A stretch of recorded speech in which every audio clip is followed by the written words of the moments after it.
So the shape of this evening will be that we'll start with a meditation that I will lead, a body-based meditation.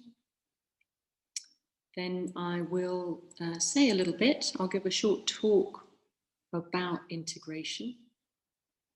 And then we'll do a second meditation, which again I'll lead, a little bit different, to support us with the work of integration. So exploring some of the practices that I'll talk about. So we won't have breakout groups. So you might feel disappointment to hear that. You might feel relief. So just notice what the Vedana is. With that thought, just notice the Vedana, what it is for you. And we will start with a meditation, as I said. So just being wherever you would like to be for that. Remembering all postures are possible.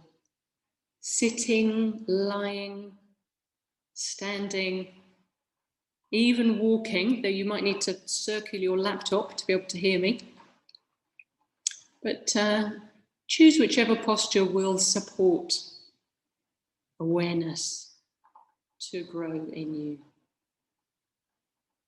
Whatever will be supportive conditions for you.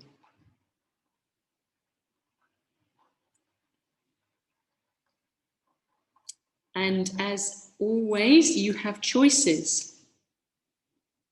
So you have the choice whether you want to have your eyes open or closed. You could experiment.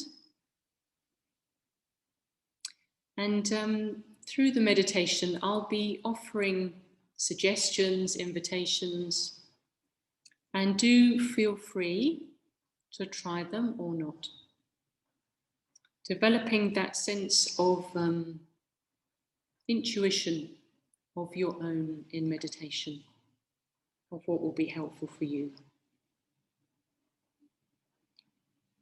And the last thing I want to say is do feel free to move if you feel that would be helpful. For some people, being very, very still is not always helpful. So feel free to move, rock a little, shift your weight, wriggle, whatever's helpful for your body.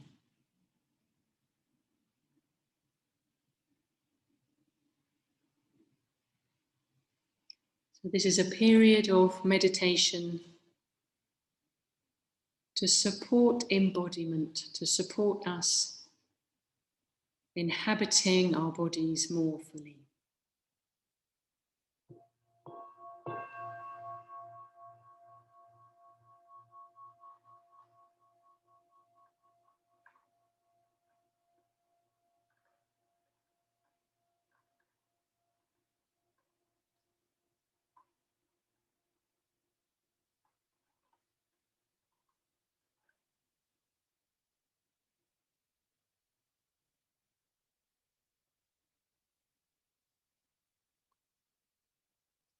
So to start with, you could begin by just acknowledging what's going on for you just now. What's arising in experience?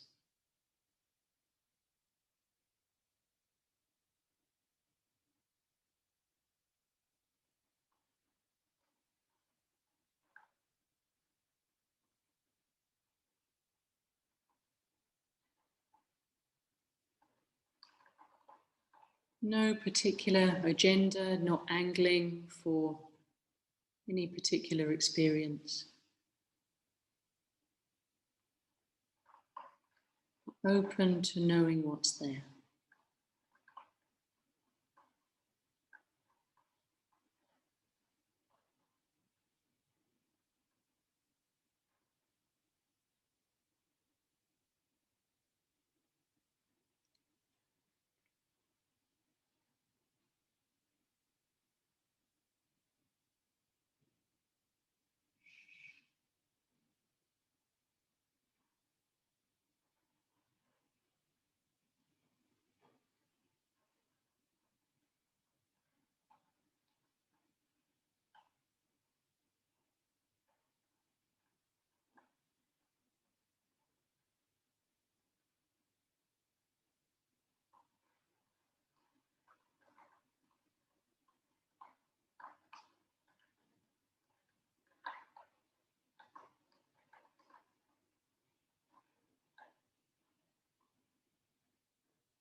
You might have a sense of things going on in your head, thoughts, images. So see if you can shift awareness from the thinking head to the physical sensations of the head.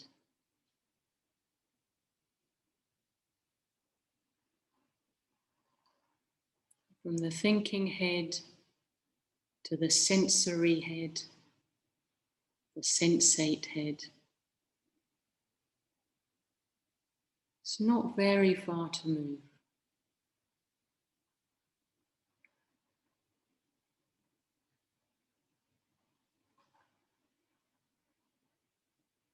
Sensations of the face, scalp.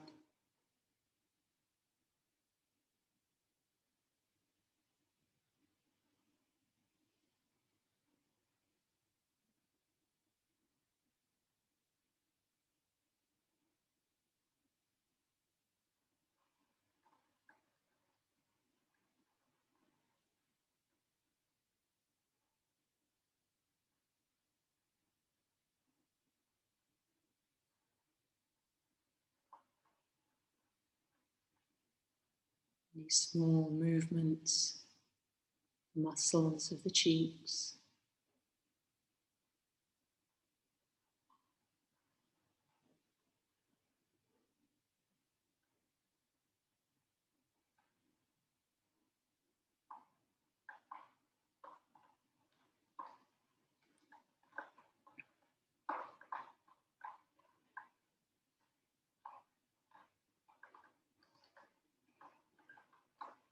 And inviting any letting goes that are possible. Letting go of the jaw a little, letting it soften.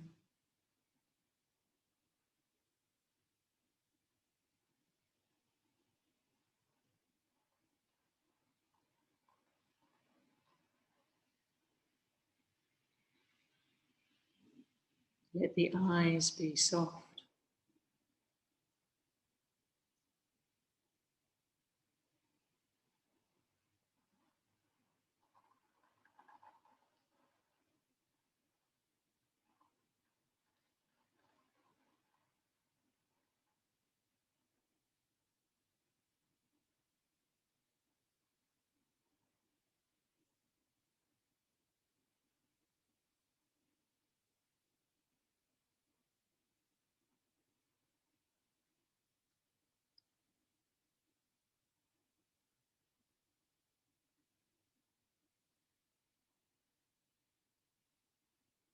And a sense of the space inside the head. 3 dimensions.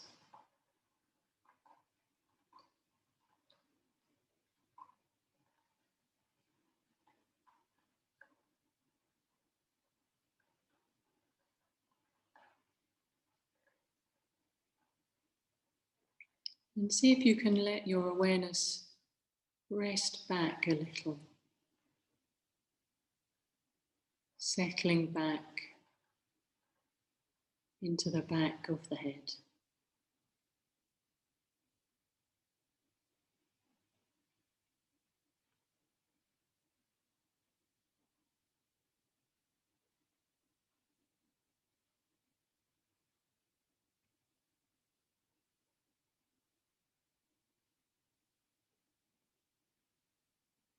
Now see if you can bring your awareness down from the head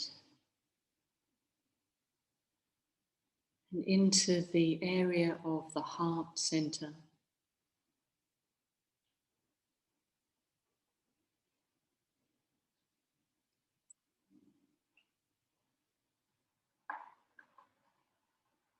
The physical heart and that whole area of the chest.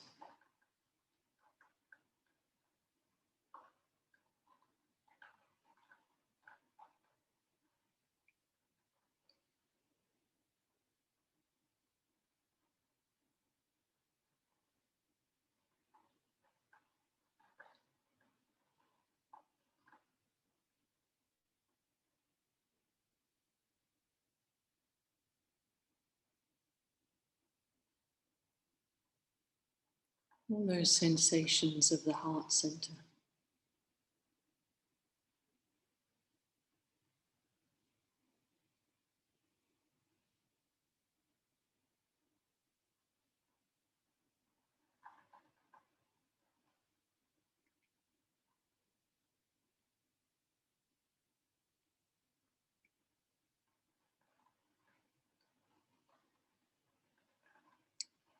And now see if your awareness can settle back into the area behind the heart.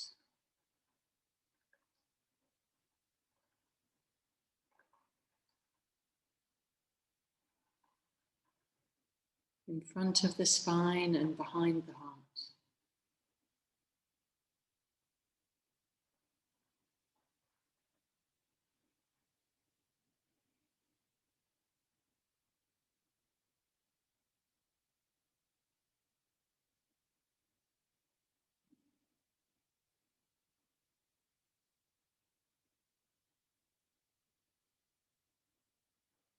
It might feel hard to find this area, that's fine.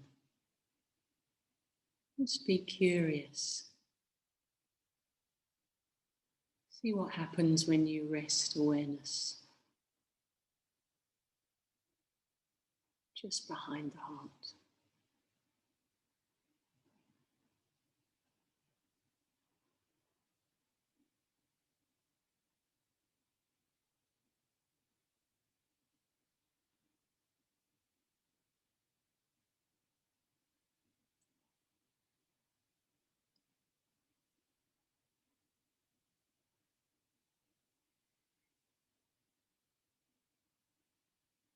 Now taking your awareness down again, down from the heart and into the area of the belly.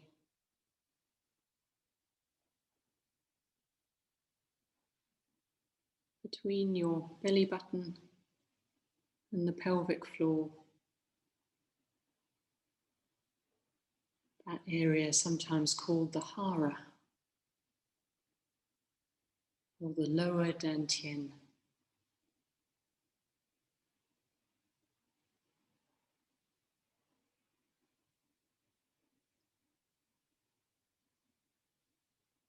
Inviting awareness into the hara.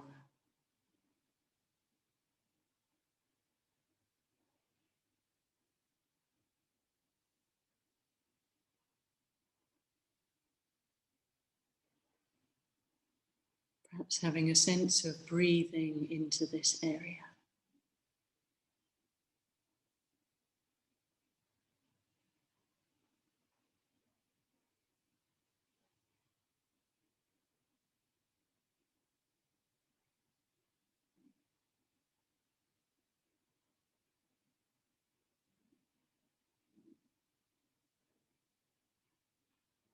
Inviting any letting goes that might be possible here.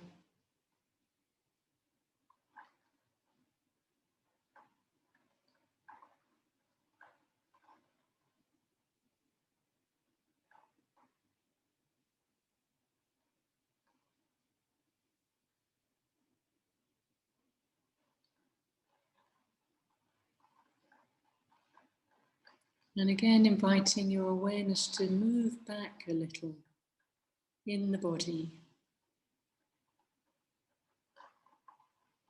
behind the belly, settling, relaxing back into the back of the body.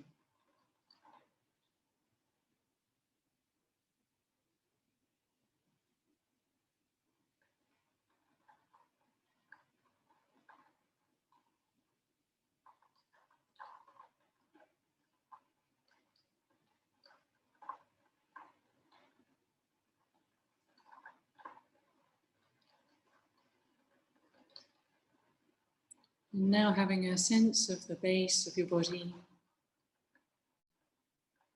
the legs, the feet, the bottom. Wherever you've got a sense of contact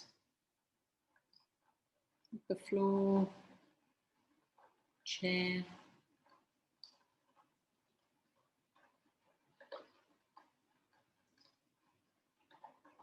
and a sense of inhabiting these sensations of contact and pressure.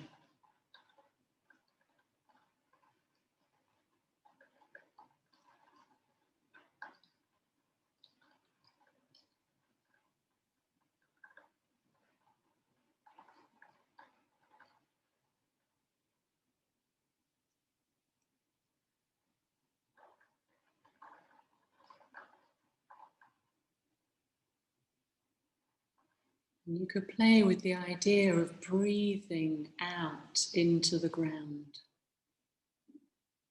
On an out breath, a sense of the breath going down into the ground. And then on the in-breath, returning up and into the body.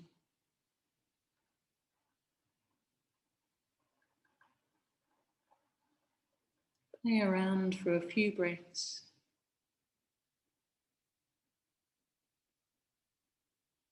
With a sense of breathing out into the ground.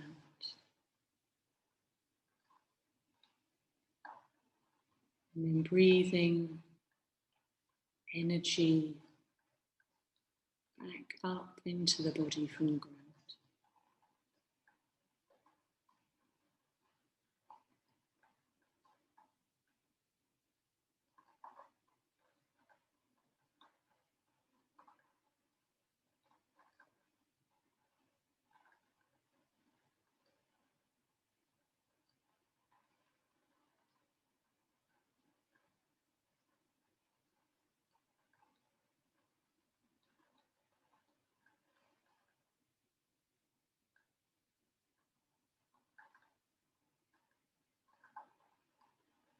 Sense of being connected to the earth through gravity.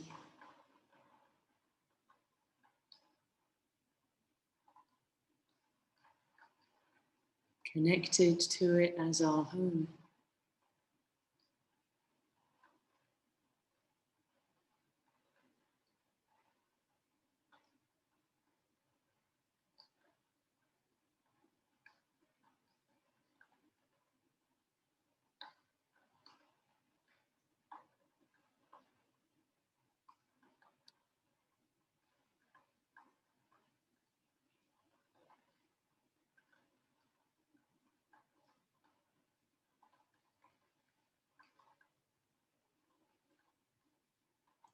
And now see if you can take your awareness into your feet. Just see what sensations, if any, are there.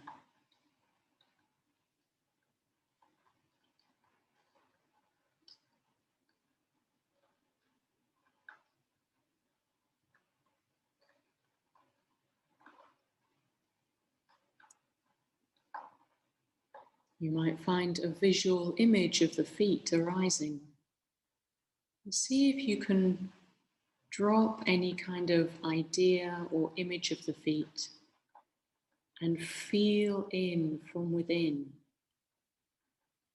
to the sensations in your direct experience.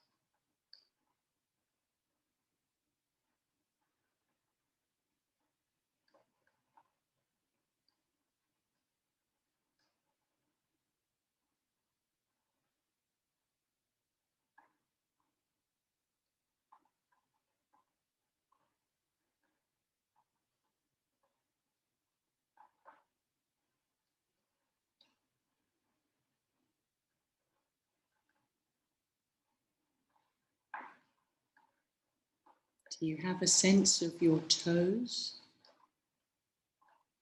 as separate, distinct, or is there just a general sense of toe-ness?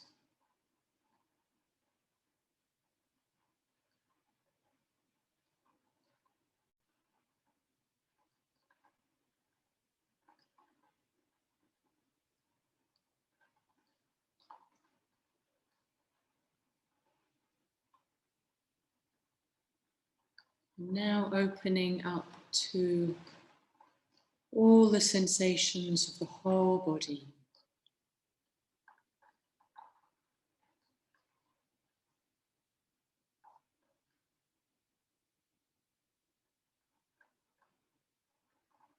Like a cloud of sensations.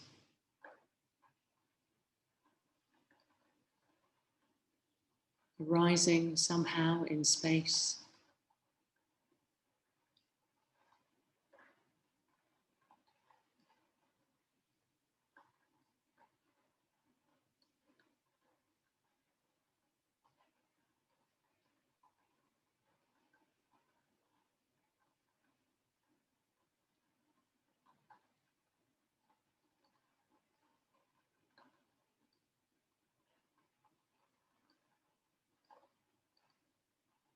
And if you didn't already have an idea of what your body looks like, what shape it is, what shape a human body is, would you be able to work it out from these sensations just now?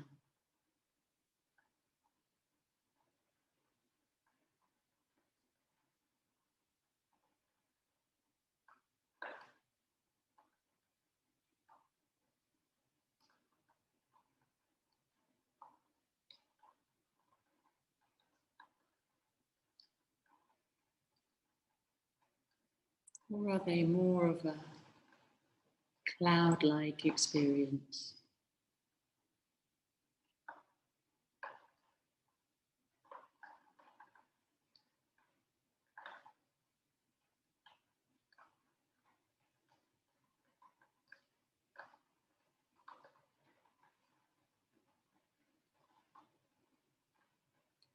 And now for a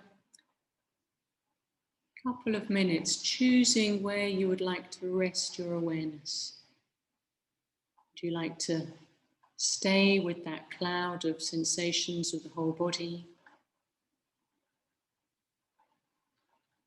Or perhaps come to rest in the area of the heart center?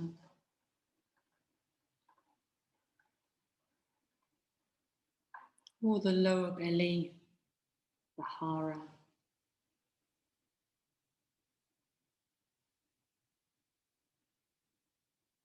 Choosing where you think it would be helpful for you to gather awareness.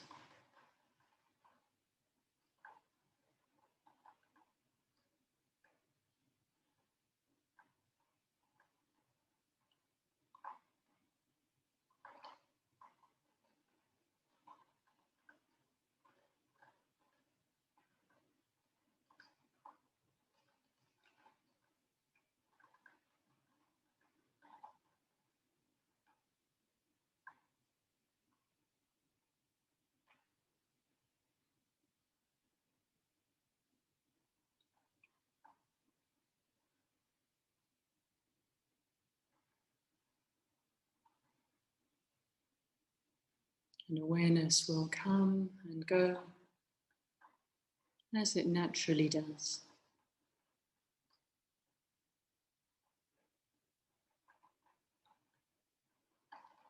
It's not a problem, it's its nature.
Body resting here.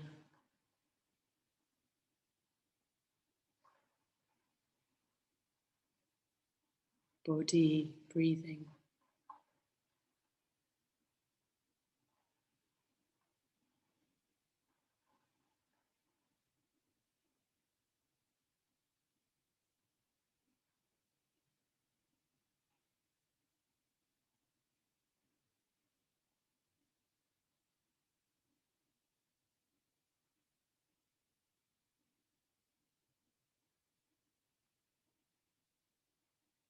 And for the last minute or so, just sitting.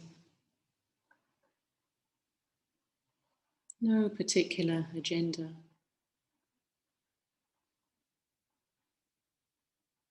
Not angling for any experience.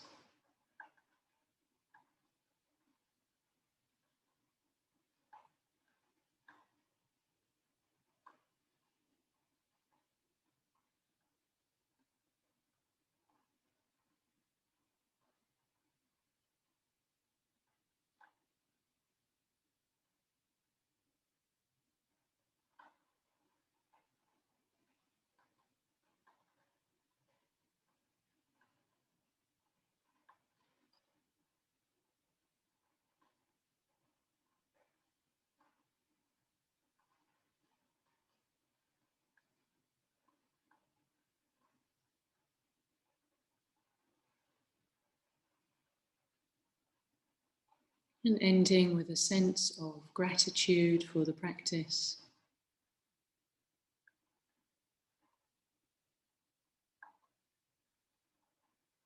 Gratitude for yourself. Willingness to be present as best you can.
So if you feel like you're missing the experience of talking to others about the practice that you've done, if you were thinking, oh, I'd like to be in a breakout group, maybe just have a look at the screen and see who else is there. Maybe you could just get in touch with someone and just to share if you want to, be curious about their experience in meditation and explore your own.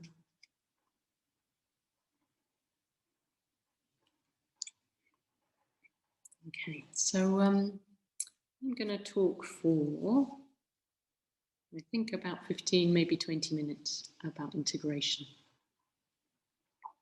And the first thing I wanted to do was to show you something. Some of you might have seen it before. This little collection of twigs tied together with a piece of string and with a name and address on it. I don't know if you can see, but it says Saravantu, the Buddhist Center. So I think this is one of Bhante Sangharakshita's images, where he says we are a collection of habits, loosely tied together with string and a name and an address. So I really like this image. This, in a way, is an image of me. And this one twig that will not lie down. And I thought, I wonder what that says. It just is a bit unruly and will not lie down with the other sticks. So there it is.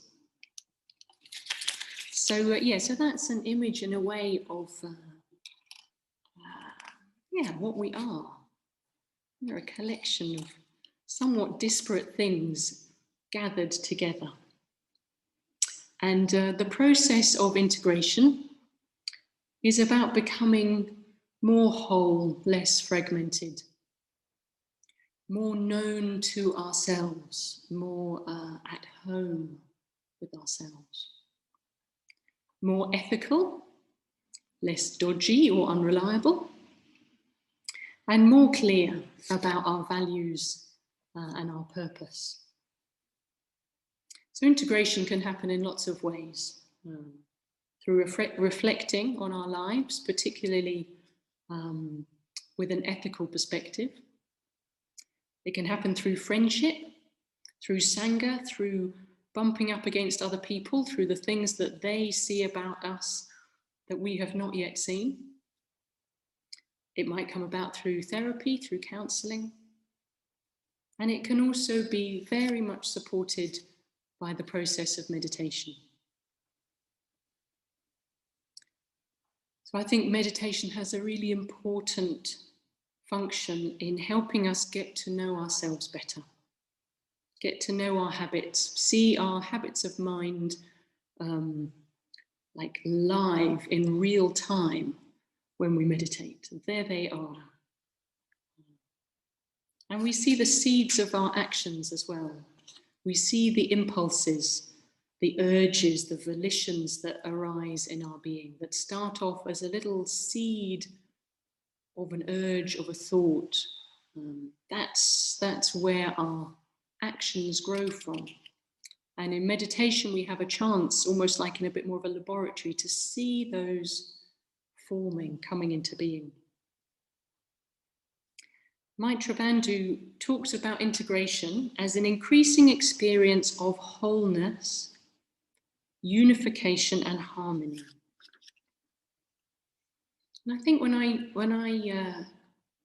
I first read things like that about integration, I responded to this very appealing idea of integration. It was like I connected with the end result rather than the messy process.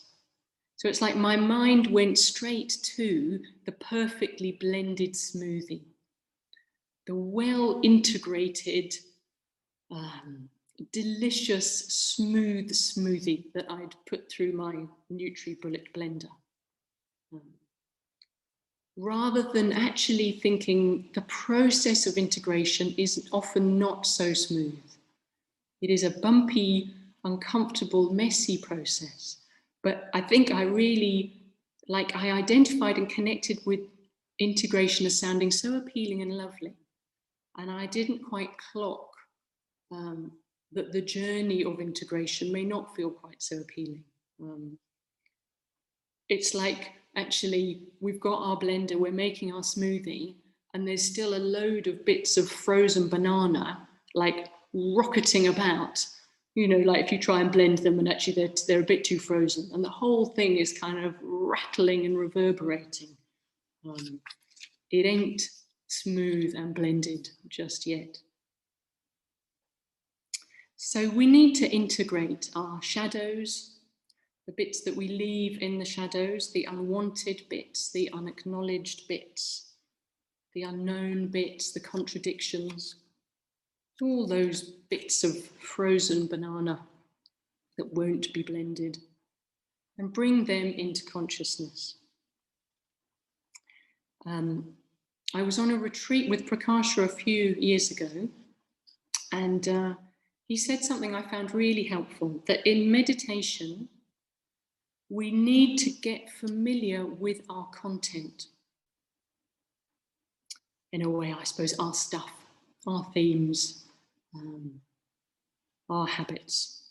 We need to get familiar with our content so that it doesn't keep startling us and agitating the mind. So when we sit down to meditate, it can kind of, things can erupt from the unconscious, from our psyche, into our meditation space and knock us off balance. And part of the process of meditation, particularly in the early years, but perhaps ongoingly, is a process of getting familiar with that content so that it isn't a big shock when it bubbles up. It might still not be pleasant, but we know it, we can recognize it. We're not so knocked off balance by it. And we have a human tendency that we are up against, which is the tendency to turn away from unpleasant experience. That is a very strong tendency in the human mind, is to avoid, to turn away.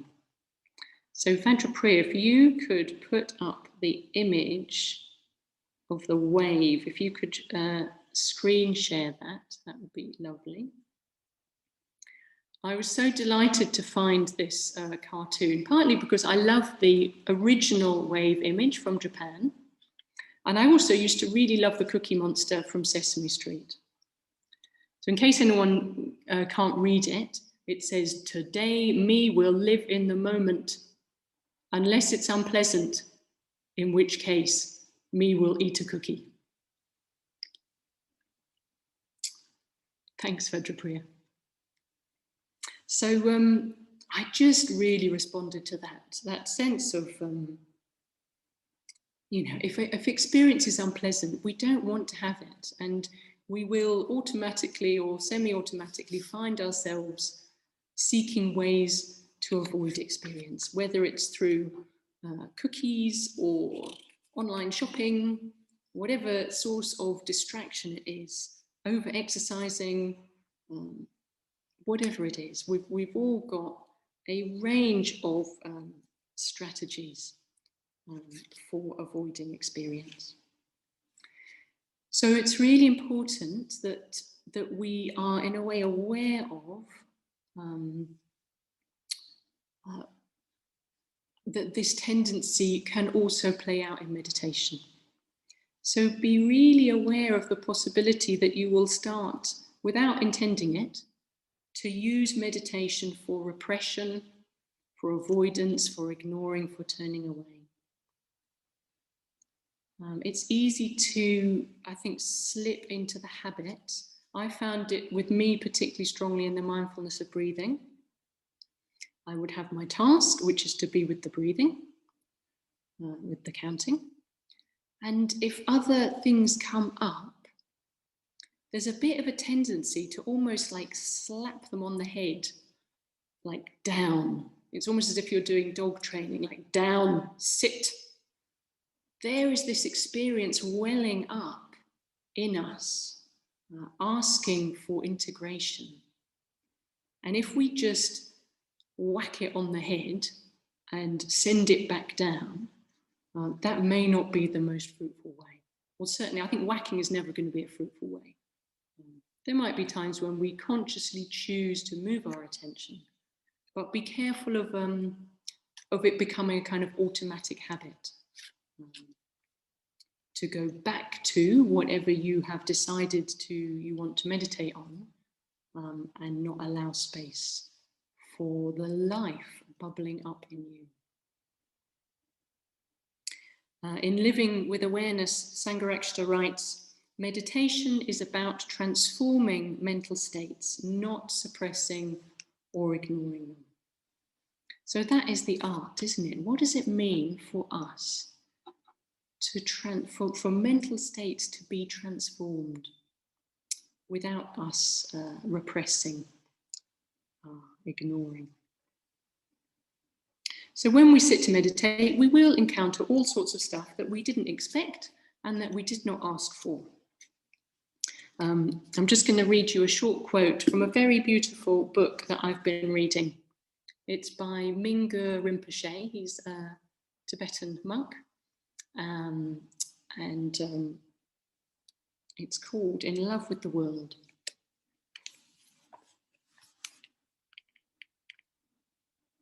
So he says, the first thing that happens when we begin to meditate is that we learn how crazy our minds are. Many of us take that as a sign that we are not cut out for meditation. Actually, it is just the opposite.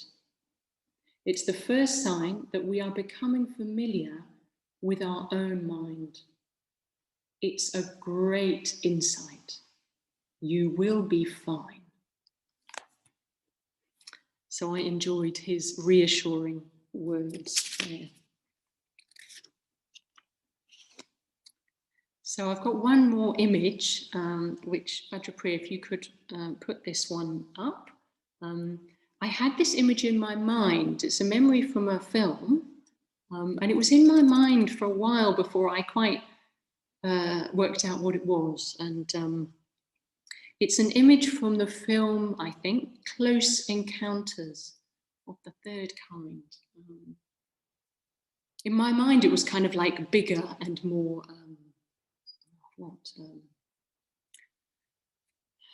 it was kind of large in my psyche, this sense of kind of encounter, of meeting the unknown, of kind of opening the door and something you had not expected, mysterious, vast, being there. So I like this image for the sense of the reminder of encounter, that in meditation, this is the basic, in a way, primary thing that's going on, is that we are encountering experience with awareness. So thank you, Vajrapriya, for putting that up. One of my favourite, in a way, definitions of meditation is from Prakasha, where he says, meditation is turning towards whatever arises with open, spacious awareness. Meditation is turning towards whatever arises with open, spacious awareness. So the first, in a way, kind of, in a way, how we're meeting experience, is that basic fundamental presence, meeting with awareness. In a way, that needs to happen for any other kind of encounter to be possible. I think it's also important that we meet our experience with metta. We're going to need metta, loving kindness, to cope with the discomfort of seeing aspects of ourselves that we may not like. We need that metta to hold with tenderness what is difficult to see in ourselves. Otherwise, that kind of compulsive human need to protect ourselves against unpleasant truths will get in the way of our clear seeing. So if we're going to see, there needs to be that quality of metta, of softness, tenderness, so that we don't make our thoughts, our emotions a problem. We don't fight with them. Like I said before, they're aspects of your being coming up, calling for integration. So as best we can, meeting them with friendliness, with warmth. Many of you will probably know the beautiful Rumi poem, "This Being Human is a Guest House."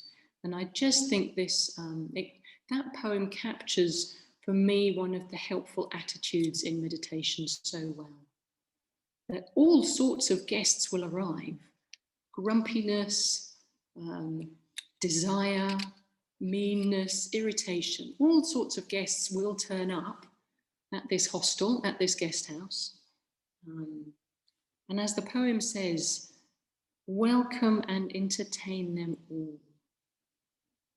Whether it's a joy, a depression, a meanness, welcome and entertain them all.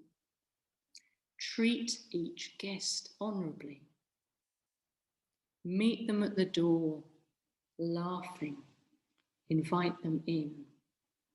So whichever of those phrases speaks to you, or it may be another phrase, finding some way that can kind of guide you in something of that quality of meeting experience with metta. And then the last thing I wanted, the third kind of aspect of how we meet our experience is meeting experience with wisdom. So we meet experience with awareness. We can, best we can. Meet experience with metta, with loving kindness. And meet experience with wisdom. So that means something like seeing the conditioned nature of our experience, seeing how it arises on the basis of causes and conditions. It's a conditioned arising. And seeing its transient nature, that it will change, it will shift. So as we start to get more familiar with our content, in Prakasha's words, with our themes, with our stuff, we get less startled by it when it comes up. We get less, in a way, hooked by it, less seduced by it, less drawn into a big vortex of unawareness by it. And we take it less personally. We make it less about me. So it's like as we start to see process more rather than content, we are seeing the process of how mind works. We're seeing the process of how our own particular mind works, its own habits, but we're also seeing more deeply into the nature of mind. We're seeing the universal processes of mind. So that shift from the particulars of content into process, the process of mind, the nature of mind, its transient, conditioned nature, really can help us take it less personally and get less, in a way, upset by it.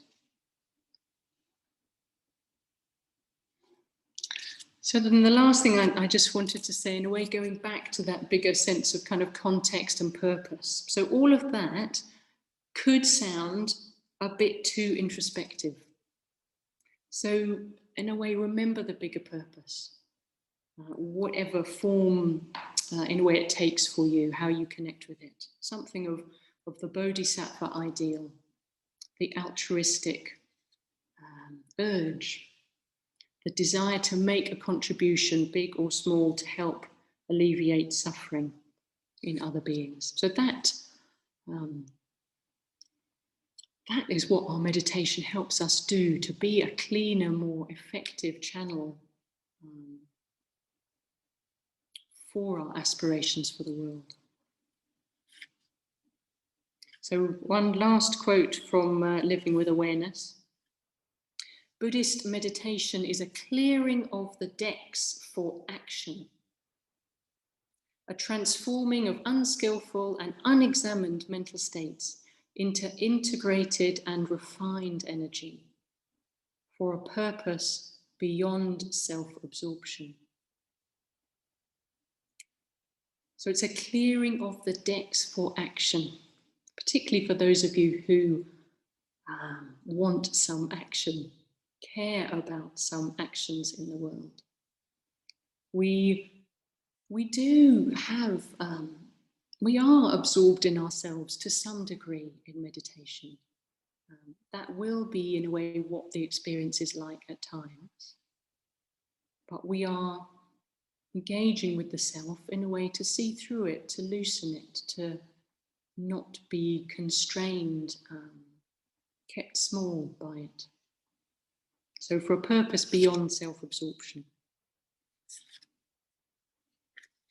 So to recap, just the headlines of what I've said was, see if you can meet your experience with awareness, with metta, with wisdom. That's what we're doing in meditation. And we're orienting towards our values, keeping that sense of purpose, of bigger purpose in view.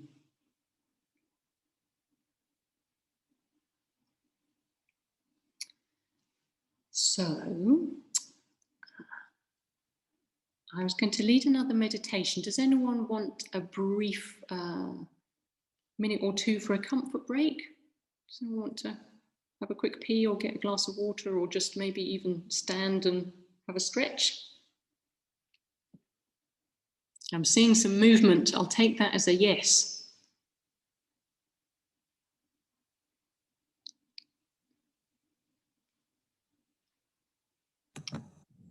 Thank you, Saravantu, for the talk. Very lovely. Welcome.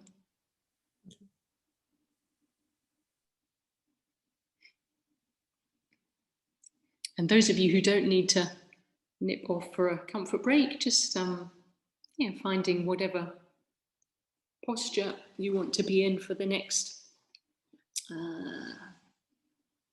20 minutes or so, 25 minutes.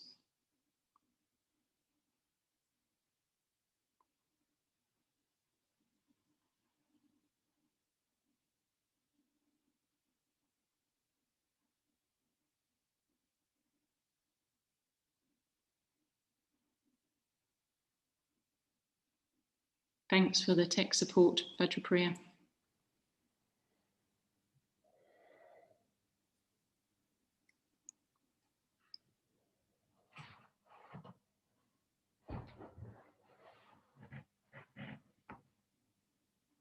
What I'm going to do in this meditation is lead a shorter version of what I led at the beginning. So an embodiment meditation, guiding us through the body, particular parts of the body. And then what I'll do is invite you to bring to mind something that I'm calling a resource. So this is something that is helpful for you, maybe particularly when life feels a bit hard. What helps? What maybe lifts your spirits? What helps? It might be a person, it might be a friend. It might be a Buddha figure. It could be a pet, an animal. Maybe it's a walk. Maybe it's something that you do. Maybe it's a beautiful place that you go to. Maybe it's a piece of music that you listen to. Maybe it's meditation. So what you're looking for is something that is helpful for you, is resourcing, is whatever it needs to be, whether it needs to be soothing, comforting, reassuring, cheering, whichever of those resonates. So don't worry too much about getting the absolute right one. Just choose something now. Person, place, animal, whatever it is. And I'll ask you to bring that to mind at a certain point in the meditation.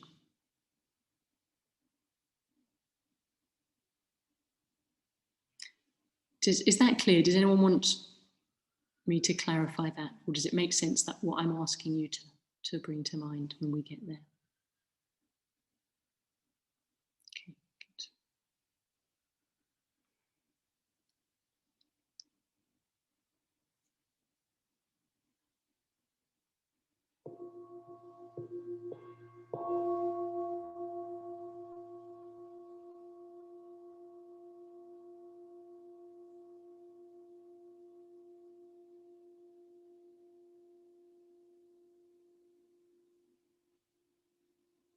Starting with an experience of the physical sensations of the face and the head.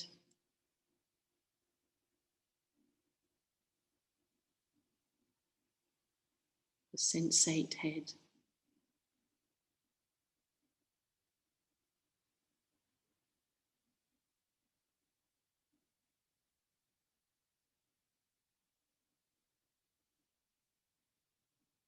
Sense of the back of the head.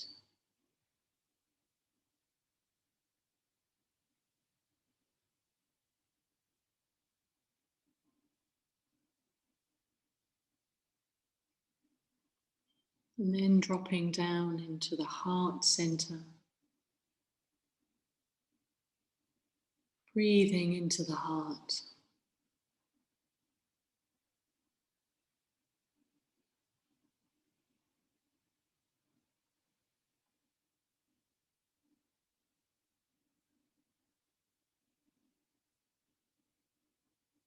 Maybe a sense of the area behind the heart. If you settle back in your body.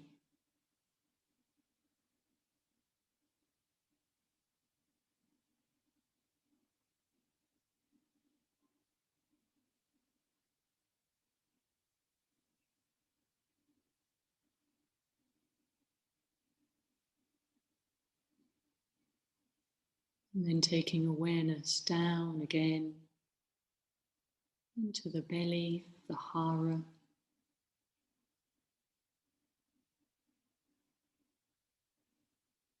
Taking a few breaths into this area.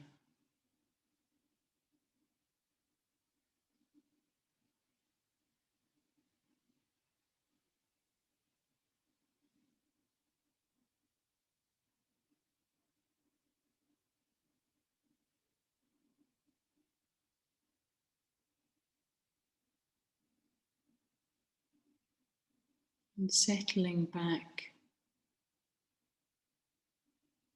in that area of the body.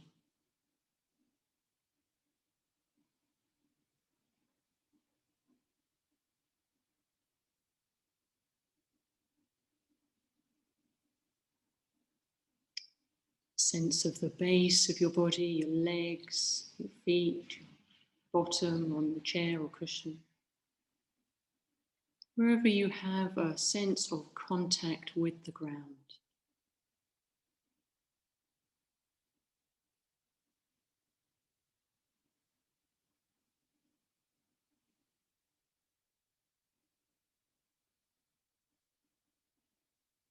And then breathing out into the ground.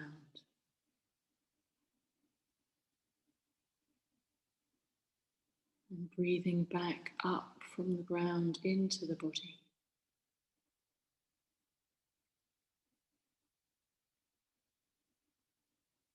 Taking a few breaths like this.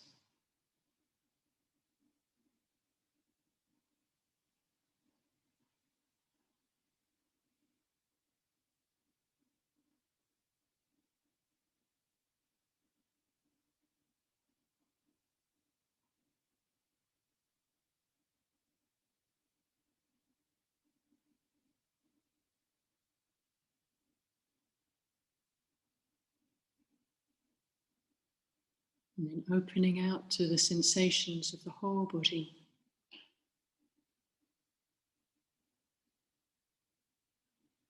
Whole cloud of sensations.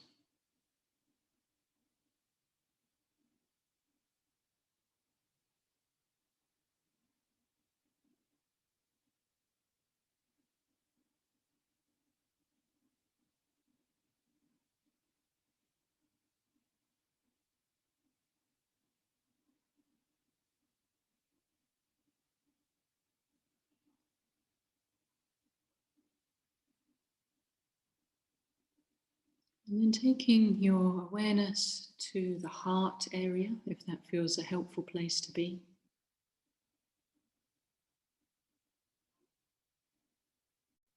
Breathing into the heart.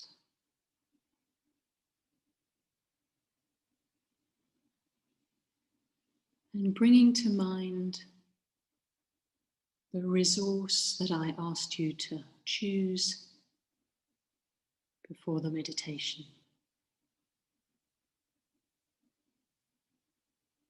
So it could be a person, a friend, a pet, a place, a piece of music. Anything that is helpful for you when life is a bit difficult.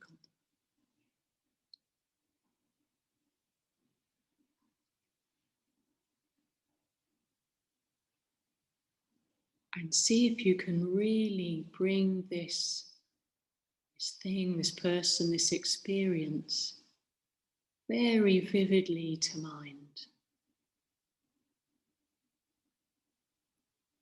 What's it like?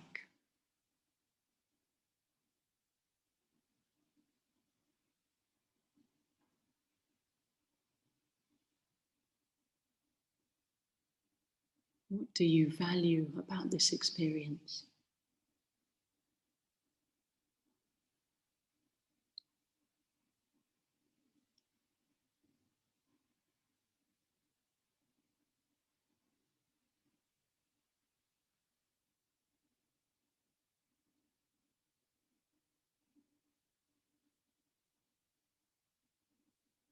What does it look like, feel like, sound like?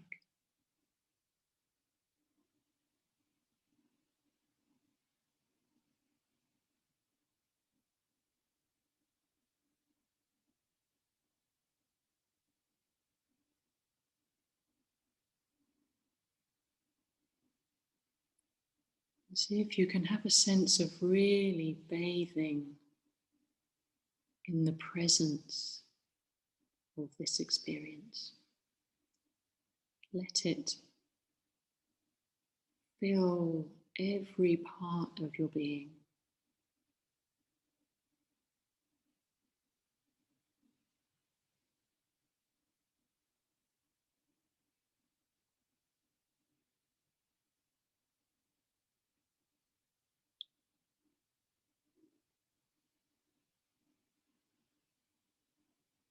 Just breathing it in, drinking it in.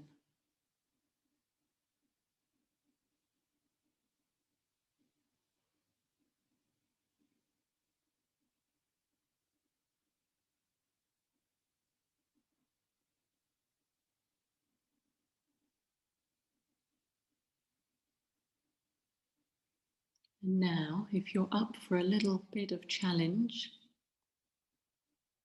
you could bring to mind a mild difficulty in your life at the moment. Nothing major, just something minor, mild stress or irritation. And just dip a little toe into a sense of that.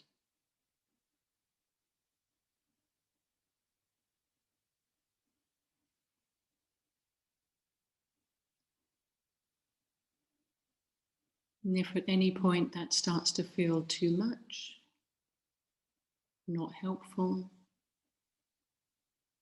then move back in awareness to your resource, your experience of reassurance, support. You can move between the two if that feels helpful.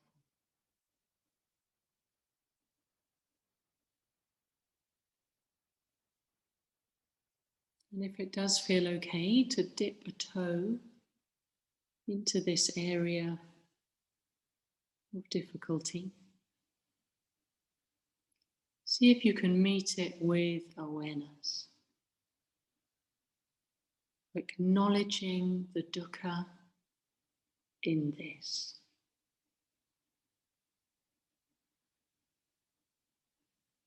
This is unpleasant. This is dukkha.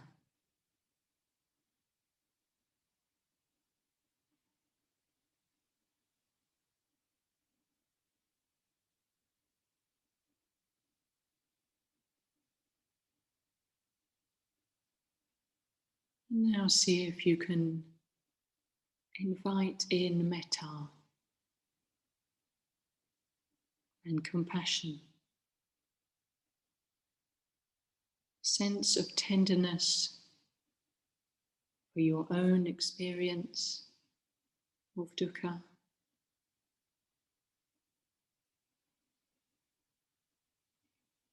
maybe a sense of compassion also for the dukkha of anyone else who might be involved in this situation.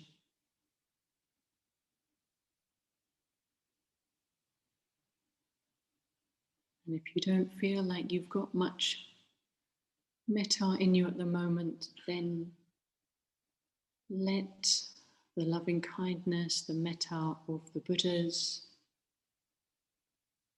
of your friends, come through you, come to your aid.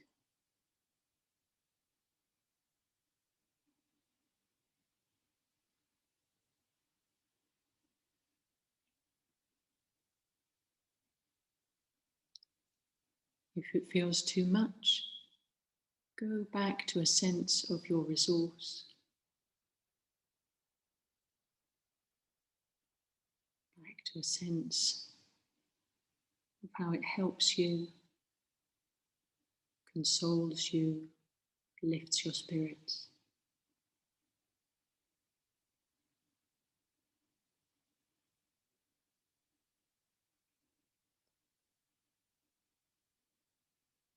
And if you feel up for dipping one more small toe into this area of difficulty, see if you can meet it with wisdom, knowing it is conditioned, it arises on the basis of causes and conditions.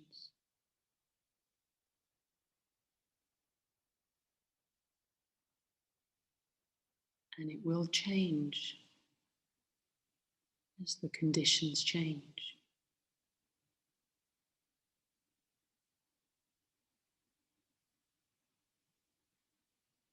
It will not last forever. Not like this, because everything is always changing.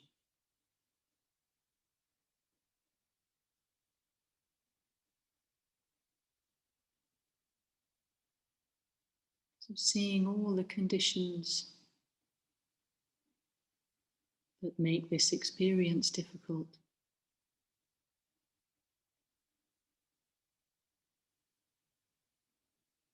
and opening to the possibility that it might be more dissolvable than it seems.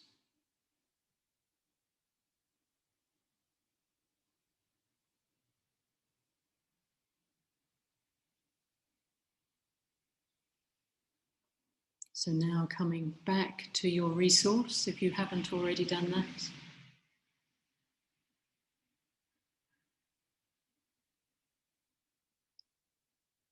And firmly, wholeheartedly bringing that resource into your awareness.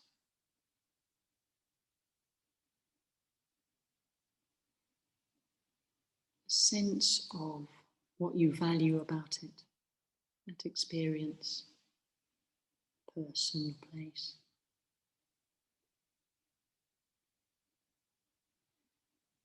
How it looks, sounds, feels.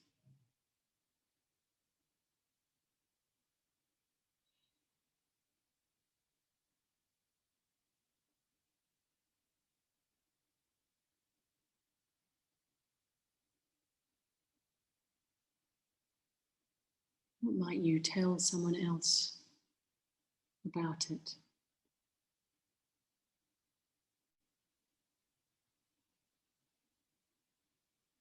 About how it makes a difference in your life.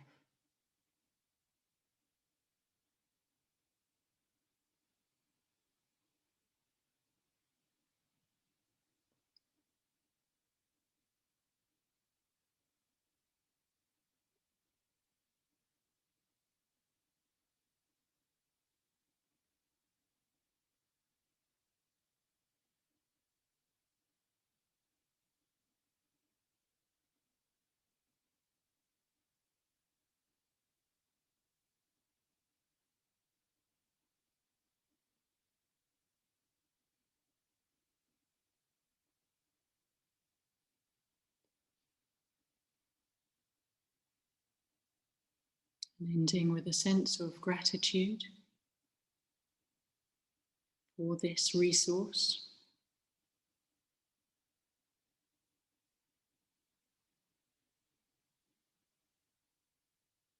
Gratitude for yourself.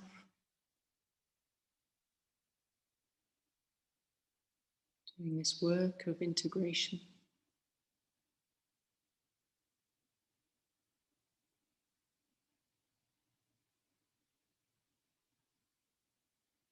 And a sense of well-wishing, firstly for all the other people in this Zoom space,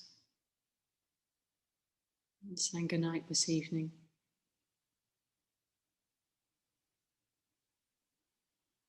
Wishing them well with whatever challenges life throws up.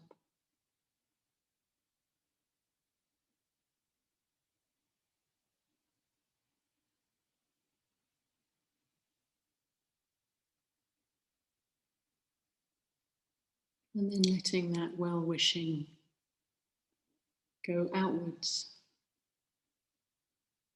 boundless, to all beings.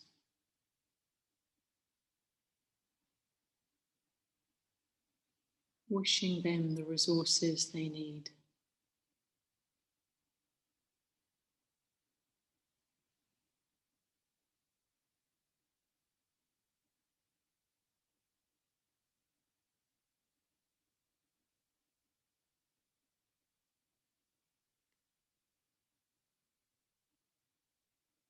In your own time, just starting to bring this meditation to a close,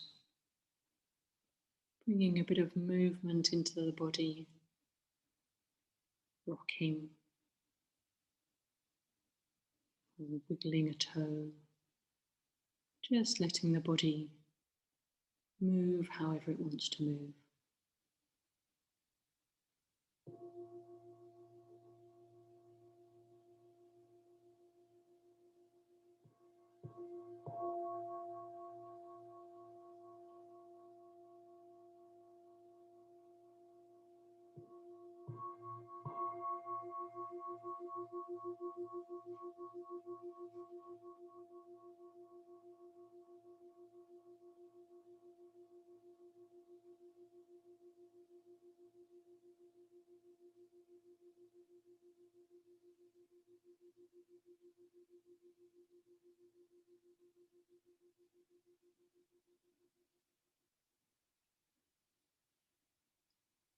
So do get in touch with another Sangha member if you feel that it would be helpful to talk about practice, talk about anything that might have come up in the meditations this evening. Bringing a bit of curiosity about their practice as well. So we'll end with the Last Vandana. I'm wondering whether I should try and chant it or ask Jayaratna to lead it.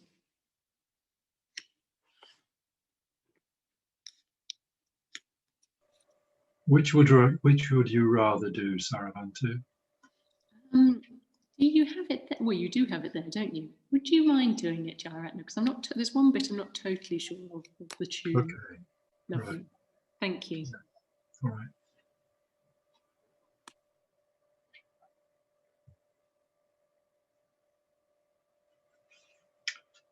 So we'll end as we usually do with the Dhammapalamgata, the verses that protect the truth.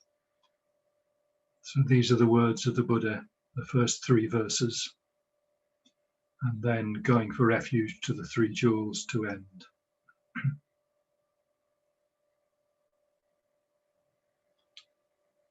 The Last Vandana in unison.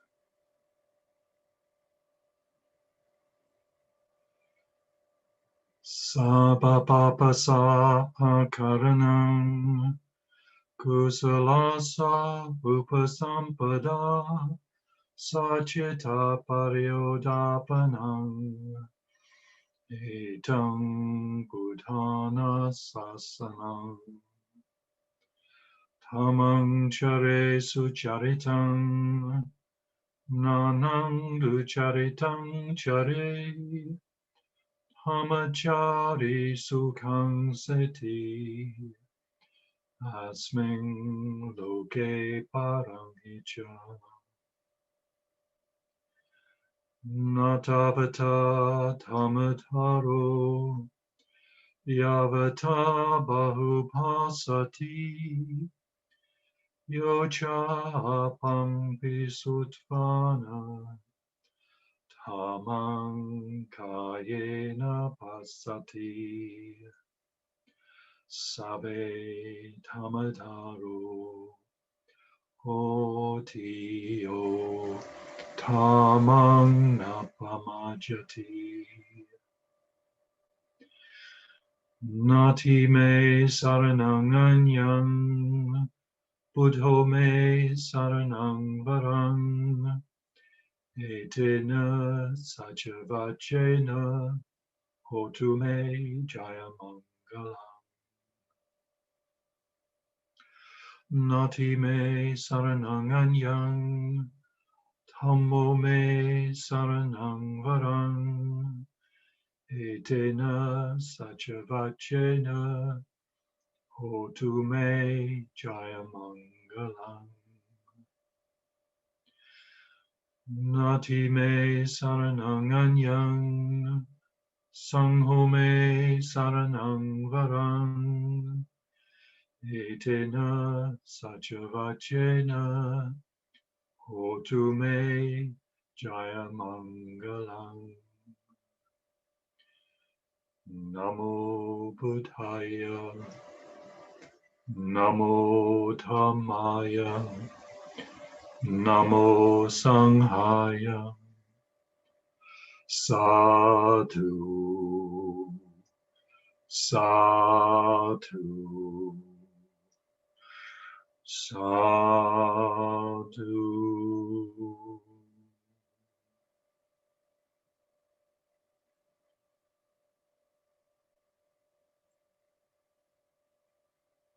Thank you, Saravantu. Wonderful evening. Thank you. Thank you.